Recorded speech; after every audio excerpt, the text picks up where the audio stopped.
All right, good afternoon, everybody. As I've said for months, the state of Georgia would not tolerate the repeated acts of violence and destruction that have occurred in an attempt to stop the construction of the Atlanta Public Safety Training Center, a state-of-the-art facility for firefighters, EMTs, and law enforcement. I vowed as Attorney General to hold accountable those responsible for those actions.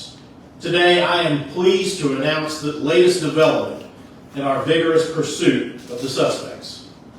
Following an investigation conducted by the Georgia Bureau of Investigation, the Atlanta Police Department, the Georgia Department of Public Safety, the Federal Bureau of Investigation, and other law enforcement partners, our office took this case to a Fulton County grand jury on August 29th. Based on the evidence we presented, the grand jury has returned an indictment charging 61 people with violation of the Georgia Racketeer Influenced and Corrupt Organizations Act.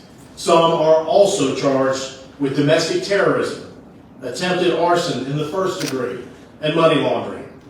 As alleged in the indictment, the defendants are members of Defend the Atlanta Forest, an anarchist, anti-police, and anti-business extremist organization. We contend these 61 defendants together have conspired to prevent the construction of the Atlanta Public Safety Training Center by conducting, coordinating, and organizing acts of violence, intimidation, and property destruction. Among the items we obtained during our investigation were writings from an anarchist supporter who confirms the strategy that engaging in violence will bring attention to the group's political goals. As alleged in the indictment, the defendants used social media and other open source outlets such as Scenes blog to advocate, boast, and take credit for their destruction. The indictment lists 225 incidents in which we allege that the defendants worked together to prevent the construction of the Atlanta Public Safety Training Center. These alleged incidents include, but are not limited to, the following. On July 5th, 2020, members of the group attacked the Georgia Department of Public Safety headquarters by throwing rocks and hurling a Molotov cocktail through the window, resulting in the injury of 2 employees in the building catching fire. On May 17th, 2022, defendants hurled Molotov cocktails and glass bottles at police officers at the training center site. On December 13th, 2022, defendants threw fireworks at firefighters and EMTs, damaged an APD vehicle, and cut the safety rope of an arborist working in one of the trees on the site. On multiple occasions, members of the group torched and caused other damage to buildings and construction equipment, including excavators and bulldozers owned by contractors associated with the project, and then claimed responsibility for the destruction. Members of the group used the Scenes blog to call for a night of rage to occur on January 21st, 2023, during which defendants committed arson and property damage, an attempt to break into 191 Peachtree, where the offices of the Atlanta Police Foundation and other businesses are located. On March 5th, 2023, a member of the group punched a police officer, and an organized mob attacked other law enforcement who were guarding the training center site, and the crowd proceeded to set construction vehicles on fire. On July 3rd, 2022, at least one member of the group vandalized historic Ebenezer Baptist Church. On multiple occasions, members of the group harassed and intimidated law enforcement, including traveling to the home of a state trooper. And on multiple occasions, members of the group harassed and intimidated contractors and construction workers for their roles in the project, including trespassing on and destroying their property in Georgia, Florida, New York, Oregon, Michigan, and Minnesota. As the indictment asserts, members of Defend the Atlanta Forest subscribe to a philosophy of anarchy.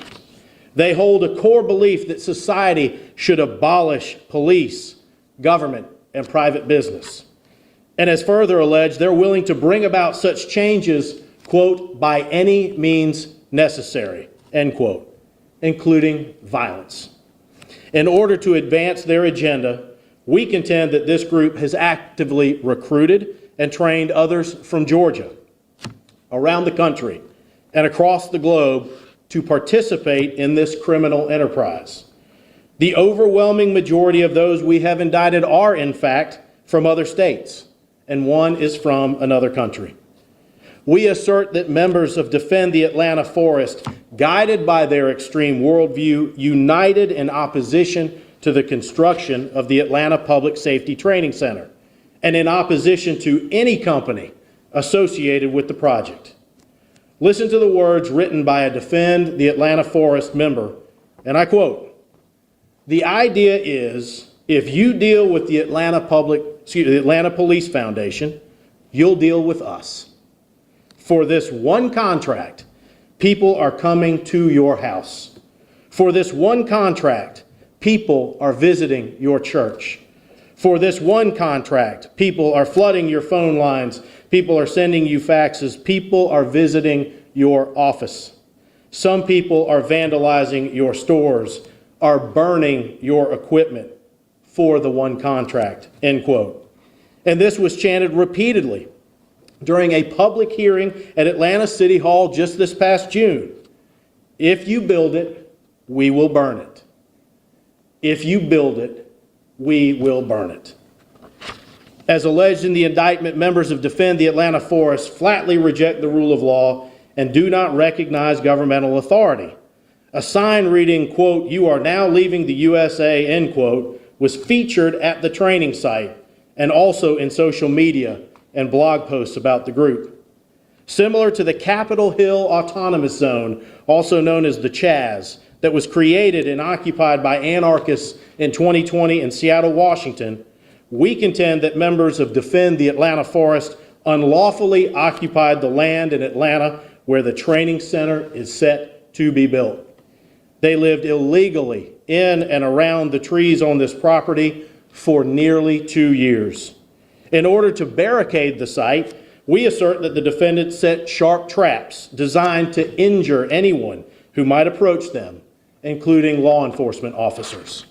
As further alleged in the indictment, the defendants used incendiary devices, such as Molotov cocktails, large mortar-style fireworks, and were in the process of constructing a rudimentary explosive device.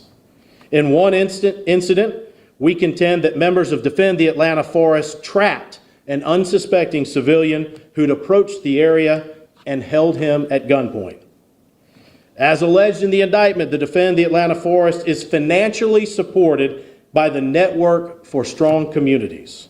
While the Network for Strong Communities portrays itself as a legitimate, charitable, social justice organization, we contend that this group is operating several bank accounts, commingling funds from various causes, and raising money to establish and maintain the autonomous zone within the forest. As a result, thousands of good faith donors gave millions of their own money to a certain charitable cause, and their funds instead were spent on ammunition, surveillance materials, and a drone, among other out-of-scope items. Violence is not political speech, and I will never understand how we got to where we are today. It's important to remember these acts of violence are in response to the fact that the residents of Atlanta have rightly chosen to build a state-of-the-art public safety training center, a complex that will provide best-in-class training for first responders, firefighters, and law enforcement officers, the professionals who ensure our safety, who we call in times of crisis, who show up when our lives are truly at stake and Georgians are at their most vulnerable. We need well-trained first responders. We need well-trained firefighters. And yes, we need well-trained police officers. Better training does not just help those who put on the uniform, but also leads to safer communities. Although this training center will be about more than training just law enforcement, let me say this about the importance of including police as well. Coming out of the social justice unrest during the summer of 2020, most people agreed that we want and need better trained police officers. In fact, there was almost a universal call for this. And here in Atlanta, we did what we always do. The public and private sectors came together to solve the problem. The business, local government, and law enforcement communities, as well as others, stepped up and said, we will build a state-of-the-art facility to ensure we have the best in our city, because we all deserve it. Regardless of your race, gender, sexual orientation, or where you are from, all Georgians deserve the best, and all Georgians deserve to be safe. The Atlanta Public Safety Training Center is an issue that has been debated, discussed, and voted upon over and over and over again. Let me be clear, as today's announcement shows, looking the other way when violence occurs is not an option in Georgia. If you come to our state and shoot a police officer, hurl Molotov cocktails at law enforcement, set fire to police vehicles, damage construction equipment, vandalize private homes and businesses, and terrorize their occupants, you can and will be held accountable. The Georgia Constitution says it's the paramount duty of government to protect person and property, and that is exactly what we are doing here right now. We will not waver when it comes to protecting our fellow Georgians, enforcing the rule of law, and ensuring those who engage in violence are vigorously pursued and aggressively prosecuted. And I want to thank those that are up here today and many others. Thank you to Director Chris Hosey and the Georgia Bureau of Investigation, Chief Darren Shearbaum, and the Atlanta Police Department, Colonel Chris Wright, Lieutenant Colonel Billy Hitchens, and the Georgia Department of Public Safety, the Federal Bureau of Investigation, and all of our law enforcement partners who over the past year have put their lives on the line to protect all of our fellow Georgians in the face of violence. And I also want to thank Governor Brian Kemp, Atlanta Mayor Andre Dickens, the Atlanta Police Foundation, and our private sector partners for their persistence and commitment in ensuring the successful development of the Public Safety Training Center.